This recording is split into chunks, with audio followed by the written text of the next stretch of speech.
I'm a 3-hour cleaner, part-time permanent, within the University of Wollongong. I've worked as a floater for 7 years at the university. A floater is a person that actually comes through within the university. We come in and we do all different buildings. We haven't got a permanent building like a lot of our other 3 hours have. And we get rang up in the morning, 4:30 before we come in, unless somebody's off for a week, and we go and work into their area. We more or less catch up on people that are off, people on rosters, and sick days. I start at 5 a.m. in the morning and finish at 8:10. The 10 minutes is extra so I can get a flexi day at the end of the month. I have occasional that I actually do myself if I'm, like if you get hot we have a glass of water, but we're not to have any break at all. As in a cup of tea, we had that before but they've taken that off us now. All jobs are different. As in 41 we have labs down there. As in 20 we have theatres that we go into. And the morgue in 41 also is there to do, so all jobs are different, and creative arts also, that's a different aspect again, and classrooms. For any building, the first thing that we always have to do are our toilets first. Sometimes it could be 20 toilets, depends on what area we go to. But usually it's averaging, I would say, around 20 at least. Then our bins and foyers. After that, we make sure of any classrooms, any labs, stairways, and that is more or less with cleaning the tables, wiping down tables, dusting, and vacuuming. With our toilets, more or less the systems themselves, we use our toilet brushes and Euroclean and squirting them, and then we scrub them out, then wipe them over. Then we do our basins. At the same time we have to put our toilet paper in and our hand towel, and then we go through with a mop and mop it all out. So we have the toilets, we go to our foyers, make sure they're cleaned, as the glass is cleaned at the entry and the floor is vacuumed. And then we start from the classrooms, going from the start to the finish, going through them, and whatever comes in between, we've got kitchens, anything like that, we go through there too at the same time. So we start with our bins, unlock all the doors because there's quite a lot of doors in the university. We unlock them. And then sometimes we are working in groups and somebody comes behind, they start the dusting, and then a person may come in vacuum, but we've only vacuumed once thoroughly a week, so you can catch up on other things. We have ostrich feather dusters to use, which is okay, but actually it just takes a bit of the light stuff off, the dust, but a lot of us have our own cloths that we'll go and dust over any areas, only the tables that have emptied, or dust around so that we don't touch anybody else's equipment, because anything can get broken and then it's back onto us as cleaners. Cobwebbing is, well, as you know, there's a lot of spiders with all the trees and everything around the university, so we do quite a bit of cobwebbing because along the windows, doorways, in hallways, in dark areas, we use our extendable pole cobwebber, which actually gives us a bit of height. In most rooms we can always reach the ceilings. It's only awkward to use if you use it for a length of time. If you use it as in 5-10 minutes, you're right to go, put it up and then come back down and go back to the job. Most of the jobs though, if you overextend, that's when it does hurt. For any high areas, we use extension poles to get right up there. Otherwise, we have our attendant staff, if we can't reach, to come in, and they've got extra equipment than what we have, and extra time to do it, and they fix them up for us.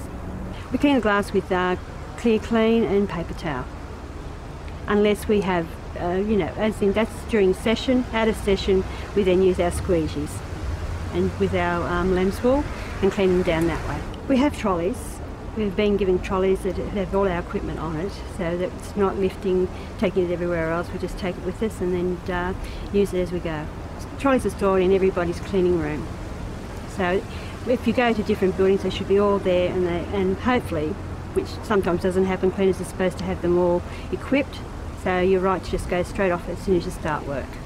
We have barrel cleaners, but most of them we have are upright cleaners that we've had since I've been here, and they're pretty heavy, very heavy. Well, it seems to be that where the motor is, it's onto like you've got your power head, then you have the motor more or less coming up the stem, and it's very heavy on your elbows and up on your shoulders. When we first started, people were using it for 2 hours and having injuries. Now we only use it for 20 minutes, have a break, and then go back. But if there's any pulling, we bring in another vacuum cleaner, barrel vacuum cleaner, and they're to be used for that person. with our mopping. We've got our yellow buckets, and then depends on where we're mopping. If we're mopping to a toilet, it's a red mop, a green mop for kitchens, and a blue mop for any other area. And we just have a pull-up system.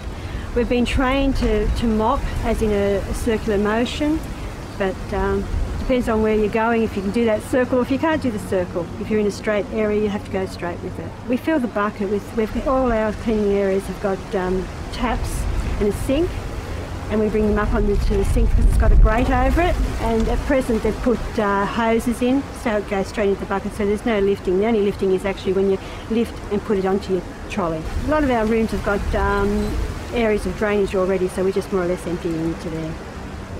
Our chemicals are all stored. They have to be labelled with all MSD sheets in our storerooms, and none of them are toxic, so we're quite safe. And we've been taught how to actually use them. Gloves are to be worn at all times with cleaning. Not just for toilets, we find that even wiping down tables and things like that, you're best off to have it.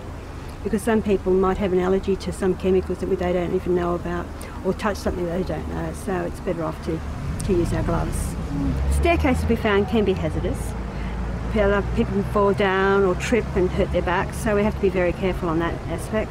A lot of the times we'll vacuum them and then mop down, but before we do any mopping we put a sign up the top to say they're wet, and then when we get to the bottom we put another sign to say, so we don't have any clients or students going up there injuring themselves, because then the onus is back on us. So it's a place that you have to be careful of.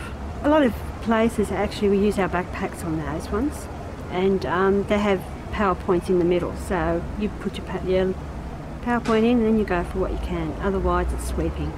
But it's a lot easier to do the vacuuming because you get the dust up quicker. Oh, you just have to make sure when you put your backpack on that you've got it on the table to put it on your back so there's no stretching, and make sure you actually do the straps up, otherwise it's just hanging and that's when you can injure yourself. But they're quite easy to use on those type of areas. You can have quite a few different instances. You can have we've had problems with as you're vacuuming, especially if you've got a backpack in an office, you can turn, you don't realise you're bumping anything off the desk and you can break something.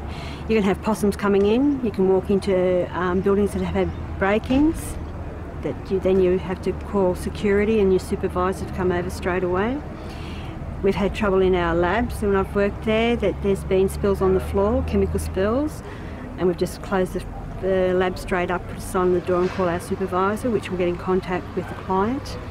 Needle stick injuries that we're very careful of in labs, that we only take the rubbish bin. With the rubbish bin we just take the liner straight out, and also in toilets take it straight out and put it into the bin, and don't put our hands in there because you don't know what's there at all. So those type of hazards are mainly the ones we've had.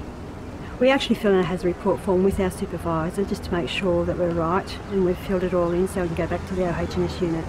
Different ones you can work alone, as in Northfields Avenue, you're by yourself, and you have to be very careful over there because you're going from one house to another house, so you just watch out. But in most other areas you work as a group, that you could work with 2 to 3 people. Nationalities, sometimes you don't understand what you're trying to explain to them something and they're trying to explain to you, but then other people have different work ethics than you have, that you have to be, with being a floater you've got to be very easygoing, otherwise you could cause quite a bit of havoc. So yeah, sometimes I find working by myself I can do the job and get it done. With working with other people you have to be careful. Well, our peak periods are actually in recess, and then we find when there's graduation on, and when we have other people, that clients have other special people coming in, we must do extra clean then. We just get our job notes from our supervisors, and that's when we've got to do it. In recess it gives us time to actually catch up on other jobs that we haven't done through the year, because there's lots of times you don't have the time to finish off.